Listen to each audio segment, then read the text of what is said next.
একটি বিশেষ spoken rule hardly, যেটি নিয়ে আমাদের অনেক ক্ষেত্রে আমরা এই সেন্টেন্স মেকিং এ এটি ইউজ করতে পারি। লক্ষ্য করুন, হার্ডলি কখন ইউজ হয়? যখন বাক্যে খুবই কম এরকম কোনো কথা উল্লেখ থাকে। যেমন দেখুন, আমি এখানে উল্লেখ করেছি কি আমি খুবই কম চা খাই, অথবা আমি ইদানিং খুবই কম ঘুরতে বের হই। এই ধরনের অনেক বাক্য আপনারা দেখতে পাবেন। তো খুবই কম, তো সেই ক্ষেত্রে স্মার্টলি আপনি স্ট্রাকচারটি ব্যবহার করে এটি ইউজ করতে পারেন। তাই আমি খুবই কম চা খাই, তাহলে এখানে কি হবে? আমরা এটি যদি তো লক্ষ্য করুন, আমরা স্ট্রাকচার অনুযায়ী সাবজেক্ট, এরপরে হার্ডলি দিলাম। হার্ডলি দিয়ে আসলে কম, খুবই কম বোঝানো হচ্ছে। চা খাই, ভার্ব এখানে টেক দিয়ে বোঝানো হচ্ছে, take. I hardly take tea, অথবা ড্রিঙ্ক টিও দিতে পারেন, আই হার্ডলি টেক টি। তা আমি খুবই কম চা খাই। ঠিক একইভাবে আমি ইদানিং খুবই কম ঘুরতে বের হই। তো এটিও কিন্তু আমরা একই ফরম্যাটে, একই স্ট্রাকচারে ফেলে আমি সেন্টেন্স মেক করতে পারি।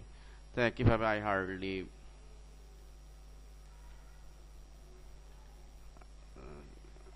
হার্ডলি এখানে ভার্বের প্রেজেন্ট ফর্ম বসবে, মেইন যে ফর্ম যেটি হচ্ছে। তাহলে আমি ঘুরতে বের হই, তাহলে এখানে ভার্বটা কি?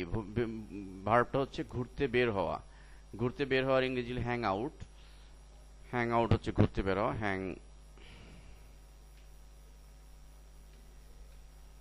ভার্ব হয়ে গেলে এরপর এক্সটেনশন দেবো।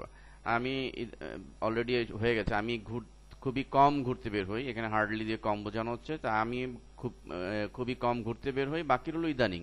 ইদানিংটা আমরা এর ইংরেজি লেটলি আমরা লাস্টে বসিয়ে দিলাম। এটি হচ্ছে এক্সটেনশন হিসাবে লেটলি দিয়ে দিলাম। So complete.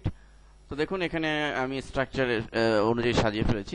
I hardly hang out lately, আমি ইদানিং খুব কম ঘুরতে বের হই। তাহলে এই জাতীয় সেন্টেন্স যখনই আপনার সামনে আসবে যে খুবই কম, এখানে আরো বড় হতে পারে।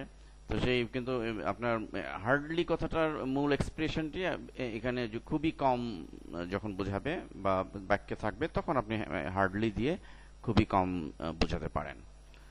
তো আশা করি এই হার্ডলি ইউজটা আপনি এই ধরনের বাক্যে ব্যবহার করে অনেক বড় বড় বাক্য তৈরি করতে পারবেন। ধন্যবাদ।